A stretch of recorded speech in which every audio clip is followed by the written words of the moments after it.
Washington Journal continues.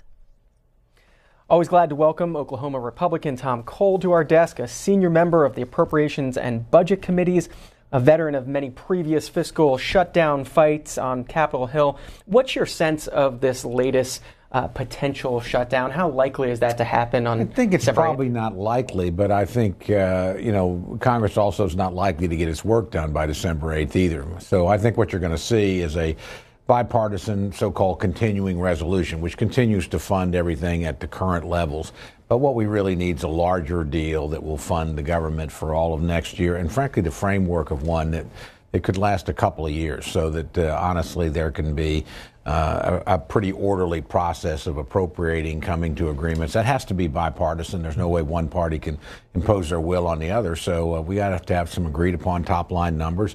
And you leave it to the appropriators in both parties. They actually work together quite well. Can you explain how much the tax reform debate is overhanging this budget debate? How much one influences the other? Really moving on different tracks, and it's unusual. It may be one of the things that complicates things because the tax bill, quite frankly, is pretty much a partisan exercise. The Republicans have a program. They're trying to do it largely without Democratic votes. And so, that's, but the spending process has to be bipartisan. You do have to reach 60 votes in the United States Senate. And frankly, the reality is that since 2012, Democratic votes have been required in the House as well. I mean, you'll lose some Republican votes simply because they don't want to spend anything beyond defense or veterans or something like that. So the two sides have actually gotten pretty good at working together in the appropriations process, but we've very seldom had to do it when simultaneously we had a fight as big as the tax fight going on, which, again, that's everybody in their partisan corner. Democrats and even some Republicans now saying they want to see some legislation in this spending deal that will protect dreamers. Do you think this is a place that can resolve that immigration fight? I think not. I think part of the problem is you're really conflating a policy issue with normal day-to-day operations of government. We've got until March to deal with the dreamer issue. I think there's a natural deal there. Which is legal status of some sort in exchange for border security, which are actually both broadly popular. Most Americans feel pretty strongly that if you came here as a child, you didn't know, you didn't do something illegal, you were brought here by your parent, that status is fundamentally different and ought to be respected. Most Americans also believe in border security, whether they're on the left or the right. They want secure borders. So it ought to be something when you sit down and deal with it on its own, you can find common ground on and get a good bipartisan majority. President Trump said he would, quote, absolutely blame Democrats if a shutdown happens. With Republicans in charge of the House and the Senate and the White House, is that hard to do? I think it's more difficult, but the reality is most people have gotten used to the idea that it takes 60 votes in the Senate. They've heard it so much on so many different topics that they do know there has to be bipartisan buy-in of some sort. So really, there'll be plenty of blame to go around if we were to stumble into a shutdown, as there should be, because, again, we're further along in the process in some way. In the House, we've moved all 12 bills that fund the government across the floor. The Senate, how unusual is that? It had not happened in a Republican House since 2006. I don't think it's been done by either party since 2009, so it was quite an accomplishment. But we also know that at the end of the day, that those bills are going to have to change. You're going to have to negotiate with the Democrats because of the Senate. So, again, at some point, you'll get into a process where you pick up Democratic votes, and quite frankly, you'll lose some Republican votes. We're talking with Congressman Tom Cole, Republican of Oklahoma, senior appropriator, senior budget committee member, here with us for about the next half hour. If you want to call in, ask questions, give your comments. Democrats, 202-748-8000. Republicans, 202-748-8001. Independents, 202-748-8002. Clayton has already called in. District Heights, Maryland, line for Independents. Clayton, go ahead. Yes, Congressman Cole, I don't know if you remember me, but I service your office as a recycler. Oh, yes, I do. Hey, good to see you. Or talk to you in the daylight instead of in the evening. Right. Well, my father passed away, sir. I've been here with my mother. She has dementia. It's been a real struggle for me. I'm sorry. I want to call your office and pass on a message to you. If you can get it from one of your staff members, if you can ask them to get this message to you. I really would like to to have you read something that I need for you to see. Please. Okay, I'd be delighted to do that.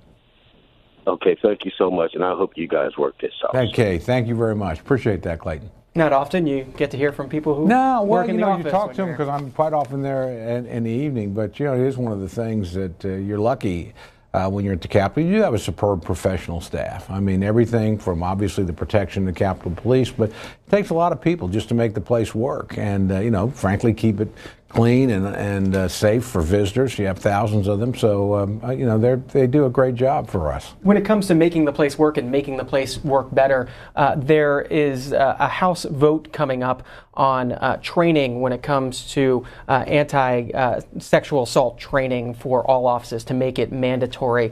Can you explain, A, why we need a vote on that, why Speaker Ryan can't just mandate that, and B, how you're going to vote? Well, I'm going to vote yes on it, and I think it is necessary. And actually, it's been really great work by two superb members. Jackie Spire from California, actually offices right around the corner from me in Rayburn, and Barbara Comstock from Northern Virginia. Actually, I used to be her supervisor many years ago at the Republican National Committee, and she's just a tremendous member. And they've come together to talk about an issue that has dominated the news and to update the procedures. So I applaud them both for their work, and it's something I think will pass quite easily. Beverly in Columbia, Missouri, line for Democrats. You're on with Congressman Tom Cole. Yes, Mr. Cole, I have a question. I mean, this is really upsetting me over the Children's Fund. I have a grandson who is a disabled child. Everything that he gets, he has to have in order to live. If this fund does not go through and my daughter loses the funds, my grandson will die. Why haven't y'all done something? Well, actually, the House has done something. The House has passed the reauthorization of the Children's Health Insurance Program. The Senate has not. I think they will. We understand how important that legislation is to people like you and your circumstances and your grandson. So I don't think there's much likelihood that it won't be extended again. But again, your case underlines the urgency of getting that done. There is a part of this to just put people's minds at rest. There's no reason for you, in my view, to have to go through what you're going through right now as you worry about your grandson. So all I can tell you is I suspect if we have a year-end spending deal, whether it's a continuing resolution, which would just keep things as they are, move forward, or what we need is a larger deal that allows us to take care of. I think the Children's Health Insurance Program is likely to be attached to that. Both sides want to approve it. There's support for it on both sides. Coming back to the tax reform issue, you were quoted in the Washington Examiner as saying that if you don't get tax reform done, you're going to have a bad midterm. Well, we might have a bad midterm anyway. Nobody's had a good one since 2002. So, look, I've been telling my friends since immediately after the election, expect a difficult midterm. Again, the Democratic Party lost its majority in a midterm election in 2010. We lost ours in a midterm in 2006. They've been rough on everybody. So that's just the mood of the country right now, and you're foolish not to recognize it. But you do have to have something to run on, something you've accomplished that you told people you would get done. To me, tax reform is probably the most important single one of those commitments, and we need to fulfill that commitment. The House has its bill. The Senate is working on its bill. When that comes together, what provisions will be essential? What will need to be in there to get your vote? Well, obviously, different provisions for different people. I mean, for instance, this doesn't affect my vote, but a lot of votes will hinge on being able to keep the property tax deduction at a $10,000 level in there. That was a concession that was made to people in high property tax states in the House. I was pleased to see the Senate pick it up, and it looks like it's going to be in the Senate bill. But broadly, I want to make sure there's tax cuts for just about every taxpayer, that we make American business competitive again. Right now, we pay the highest income tax, corporate tax in the world, and we remove the incentive that we've got in the tax code now for companies to move overseas. We've had quite a few in the last few years in search of lower tax rates. So we need to bring the rates down, be competitive with other industrial countries. To Warren, Michigan, line for Democrats. Doris, good morning. Good morning. Representative, you and your Republican buddies decided you wanted to write a tax cut bill that disproportionately gives everything to the rich and the corrupt corporations. In that bill, you decided you wanted no Democrats in the room, no Democrats to help write this bill. This is a tax bill for the entire country. Who, in God's name, gave you and this party the right to shut out Democrats from helping to write this bill? And now you want to say, oh, well, if the government shuts down, we'll blame the Democrats. Well, actually, I haven't said anything like that. I said that I expect on a spending bill it has to be bipartisan. The two sides have to work together, and I hope that happens. And I've been part of that process under President Obama as well as under President Trump. We actually did this in April and funded the government, and again, with bipartisan majorities on both sides of the aisle. Majority of Democrats voted for this, and Republican tax legislation, the two parties have fundamental disagreements. They're not likely to find much common ground. In the operation of the government, they can. So I think you try and do both of these realities. And again, nobody cuts the Democrats out. They certainly have votes, but in the case of taxes, if you use what's called reconciliation language, you can lower what you need to 51 votes. By the way, that's how the Democrats passed Obamacare without a lot of Republican support. So there are occasionally issues that are extremely partisan, that are extremely important to both parties, and they each resort to those kind of tactics in those cases. There's other issues where you work together. And the appropriations process, frankly, where I spend most of my time, is actually very much a give-and-take exercise where the two parties have to work together to get something done. To Minneapolis, Minnesota, line for Republicans. Patricia, good morning. Good morning, you guys. I don't think the Senate or Congress should go home until they pass the tax bill, get something done. And the other thing I want to talk about is what is up with this $15 million hush fund to pay off sexual assault victims. What are you guys doing? How come we didn't know about that? How come you didn't know about that? How come you didn't tell us about that ridiculous thing? If any congressman is breaking the law, abusing people, they should have it paid out of their pocket, and we need to know what's going on. No. And the other thing is, you're right. It takes a lot to keep that place working for you guys, but you aren't working for us. You guys go home at the drop of a hat, and you haven't got enough done. And what about the idea of cutting spending? I mean, we've handed you the House, the Senate, the presidency, and what do? Well, first of all, you covered a lot of ground, so let me try and reach each one of your points. I couldn't agree with you more about not going home until the tax bill's done, and I would argue not going home until the spending bill's done. I mean, Congress ought to stay in session, get its work done, and I think we can do both those things. Second, in terms of your concern about the what's called the judgment fund, I think that's over a 10-year period, and it's not all congressmen. It actually settles any kind of disputes, and it's not, frankly, mostly or completely sexual harassment. Having said that, again, I think you're right. I think that the money needs to come out of people's personal pocket, not out of the public purse. As a matter of fact, frankly, it's a lot more expensive in the private world. I could sit here and name a lot of corporations that have paid more money on a single settlement on a sexual harassment case than Congress has in 10 years. And if you really look at these cases, at least so far, there appear to be a whole lot more of them in the media world and the entertainment world than there are on Capitol Hill. But one case is one too many.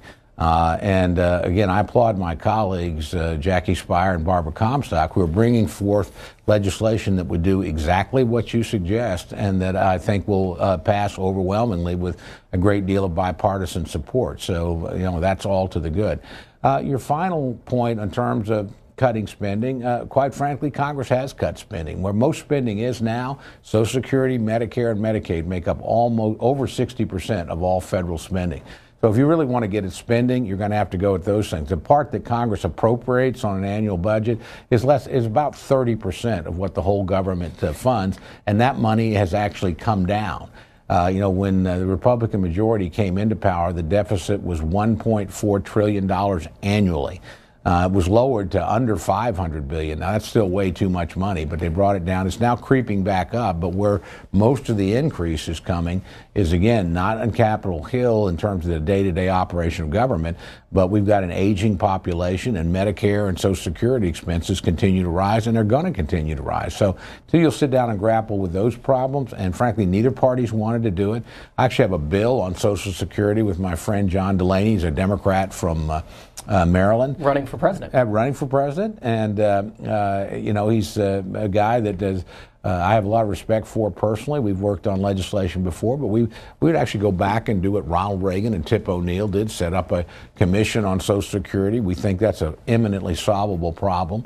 But we've not been able to interest leadership on either side in picking it up, or the last administration. We've introduced this now 3 Congresses in a row. Couldn't get the Obama administration interested. Quite frankly, can't get the Trump administration interested in it yet. But eventually, you're going to have to sit down and deal with entitlement spending to actually achieve the balanced budget that you want to achieve. And entitlement spending, I will tell you, has to be bipartisan. And that's what they did, again, in 1983 when they extended the life of Social Security. It was on the verge of going bankrupt. We can do that again. I think we should. About 10 minutes left with Congressman Tom Cole of Oklahoma. You've come on the show several times, and before you've talked about your Native American heritage. I want to ask you about the president's use of Pocahontas to describe Elizabeth Warren at that ceremony this week to honor Navajo code talkers. Well, first of all, I was actually at the ceremony, and it was a terrific ceremony. I want to start by giving the president his due. We've never honored code talkers in the Oval Office before. That was their idea. It was wonderful. The code talkers were magnificent. They were 90, 94, and 97. The president actually handed the mic over to one of them, a guy that was 90, Peter McDonald, who gave one of the best addresses I've ever heard. I thought, gosh, I wish I could talk that good at my age, let alone at 90. So it was upbeat, it was good, and it was meant to honor Native Americans, and I think the president was very sincere in that. He literally turned to Mr. McDonald at one point and said, he had his prepared remarks, and he gave them to Mr. McDonald. He said, everything I was supposed to say, you've already said, and you said it better than I ever could. And so I liked it. Now, when the Elizabeth Warren thing came up, clearly not in the prepared remarks, look, I disagree with the president very profoundly on that. Number one, Pocahontas is a very important historical figure. I don't think her name should ever be used as an epithet. Her descendants are still around. And she's a pretty remarkable human being in a very short life, only lived to her early 20s, actually died and is buried in England. So a pivotal person in the, frankly, the formation of the relationship between Europeans and Native Americans in the 16th century. And so I don't like her name being used in anything other than a very respectful way. And frankly, I'm not a big believer in name calling in politics. It doesn't get you very far. At the end of the day, you have to work with people. And so I usually find it's easier to work with them if I haven't called them a name before I sit down. So, did you get a chance after that ceremony to talk to the president, to talk about the history of Pocahontas? I did not, and it's pretty difficult when you're in somebody's house, but because I was there, because I am Native American, we got a lot of requests immediately, and so, of course, we responded to the request. And again, it's not an opinion I haven't expressed before. I was quoted as saying this. My recommendation was don't use this language in this way to the president back in 2016 before he was president of the United States. So my view on this hasn't changed. And look, I regret the use of the name and think it's inappropriate. I want to get you as many calls as you can. Rita's been waiting in Illinois, line for Republicans. Rita, go ahead. Good morning. Yes, I have 2 points to make here. First of all, on the deficit, why aren't the super rich paying back the money, the tax money that they used from our tax dollars to projects that are for their own self-good? That makes them richer and the taxpayers poorer, and they've never paid any of this back, and they're worth trillions of dollars in themselves. Why would they even need it to begin with? Number two, the days of Bill and Hillary Clinton on let's make a deal and hold the country hostage until we get what I want are over. Tell these Democrats they need to get in here, quit holding up the country. It's not good for anybody, and to get things done for the country and not for themselves.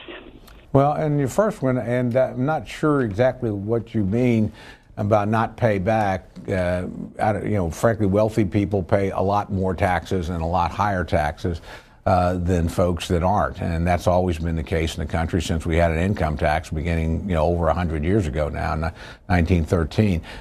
If you're referring perhaps to the so-called bank bailout in the Great Recession, actually every dime of that with interest was paid back.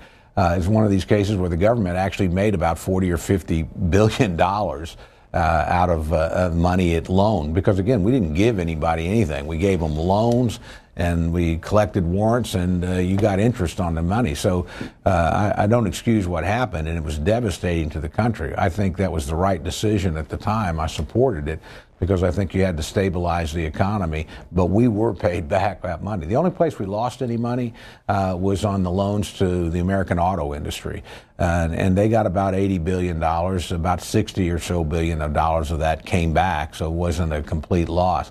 But the net of the entire program, what went to banks, what went to the auto industry, again, was a money maker, strangely enough, for the taxpayer. It didn't cost them anything over a few years period. So Charles, Schoolcraft, Michigan, line for independence. Go ahead. Thank you. First of all, I would think that you'd be more insulted that the Indian ceremony was done under the portrait of Andrew Jackson. And I would think that you would know more than anyone how Andrew Jackson treated the Indians. But my point was on your talking of the 12 bills that you passed and sent on to the Senate. And those bills were passed because of about 20 people in the Republican Party that you had to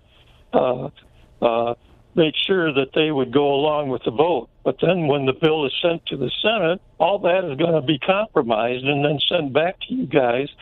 And then you're going to lose those 20 votes. So you're going to have to get some more votes from the Democrats.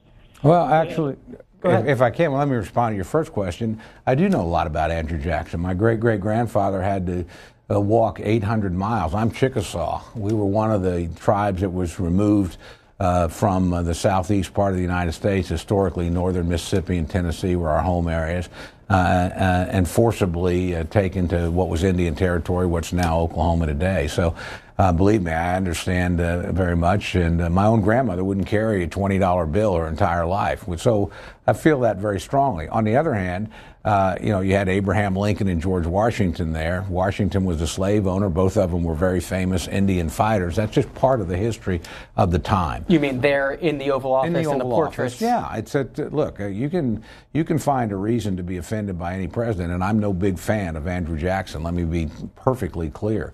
But I don't think that was deliberately done by the White House other presidents have had portraits of Andrew Jackson inside the Oval Office. The Democratic Party has a Jefferson Jackson a day dinner, two slaveholders, two frankly pretty famous anti-Indian figures. So if they want to get rid of those, that's fine, but that's up to them. I think you got to be careful historically. Now, in terms of your point about the appropriations process, you're actually broadly right. The way bills pass originally tends to be out of the House. It's a majoritarian institution. They tend to be pretty partisan. When they get to the Senate, because of the 60 rule requirement and the way the Senate operates, they tend to become bipartisan. And then you have a negotiated process. And again, you're right. We pass something, they pass something, then we go to conference and negotiate it out. It's got to come back and pass each body. It's got to be signed by the President of the United States. In the end, the appropriations process will be bipartisan or nothing will get done. It's just that simple. Again, this is the opening part of the process. Obviously, you're going to write bills the way you think they ought to be written, but when the point comes that you need somebody else's votes, you're exactly right. You sit down and make a compromise. That's what we did in April on all the appropriations bills.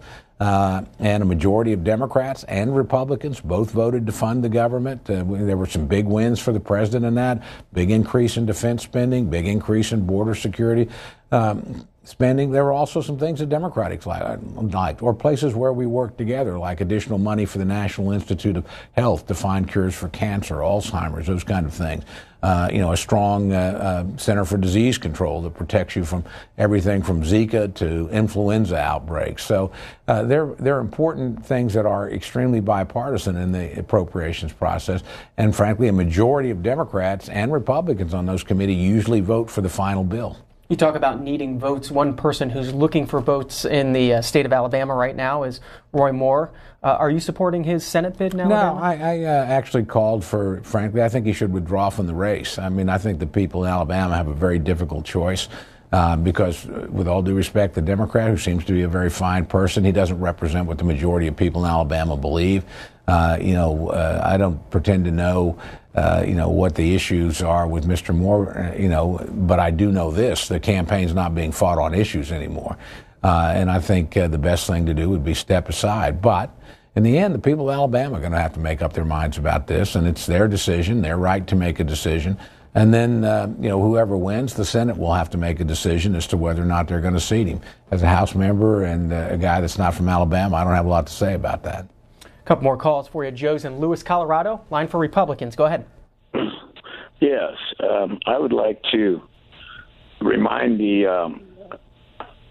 Cole that in 2000, when George Bush came in, we had money in the coffers, and your tax plan then brought on the Great Recession, and y'all acted like you didn't expect it. Now, Mike Pence gave away millions of dollars to Courier to stay in Indiana.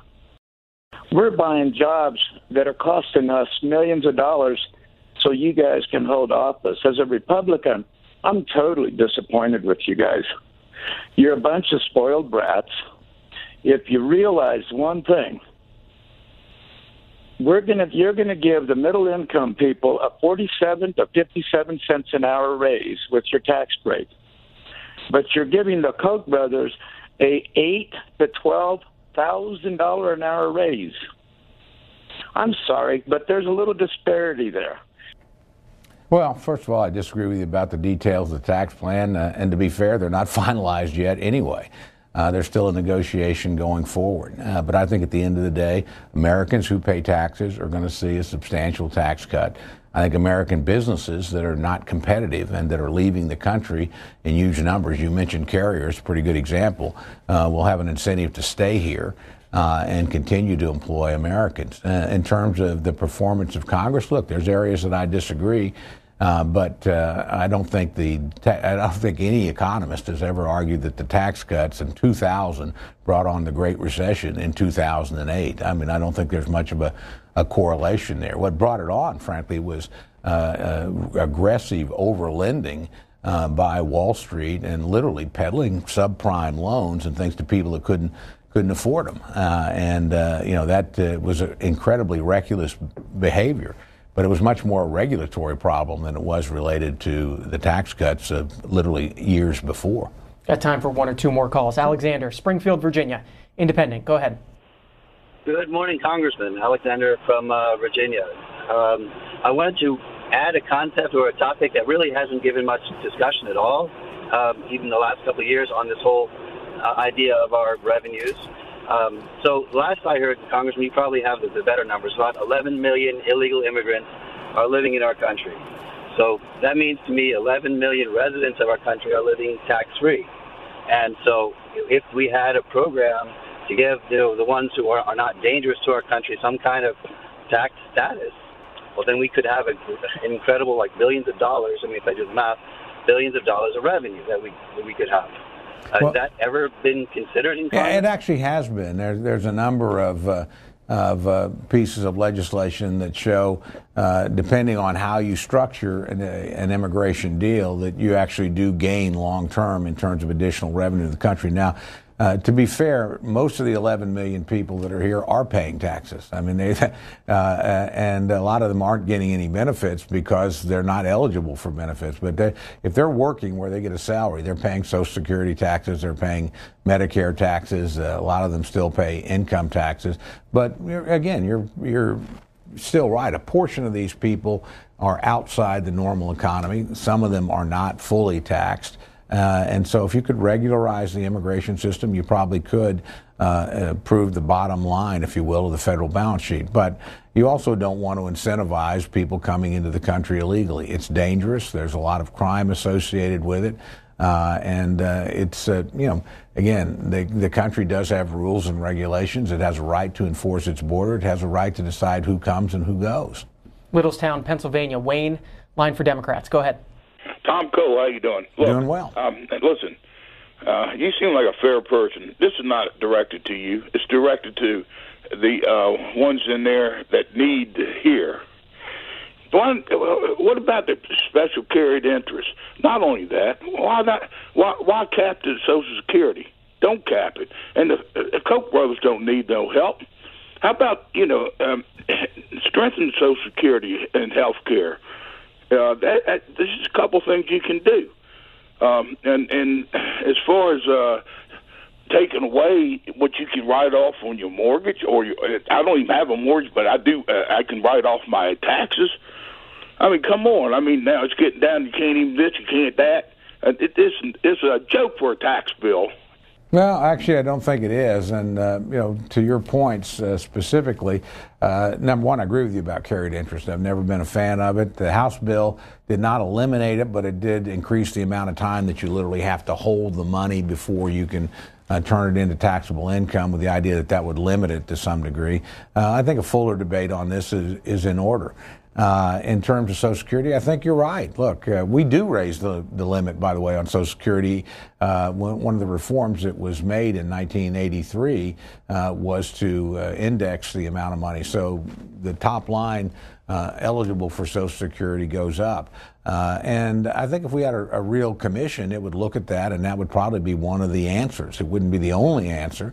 In the past, we've raised the age, we've raised the amount you contribute, we have raised the level of your salary at which you contribute. So I think all those things make a lot of sense, ought to be on the table. And again, Social Security is much easier than most of these. It's basically a math problem.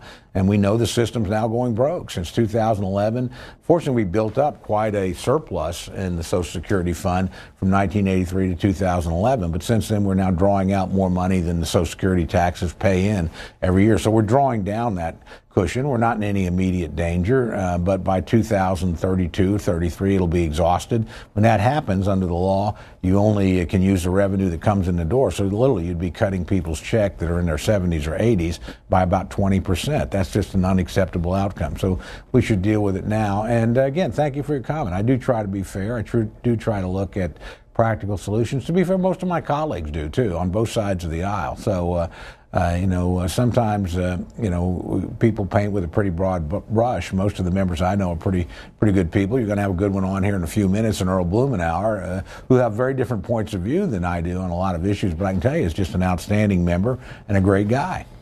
Well, I appreciate the setup for Earl Blumenauer. He'll be here in about 25 minutes. But do want to thank Tom Cole. Please come back again and join us. Hey, thanks very much for having me. But until Earl Blumenauer gets here, we'll have open phones. Any public policy issue you want to talk about, the phones are open. Lines for Democrats, Republicans, and Independents. You can see the numbers on your screen, and we'll be right back.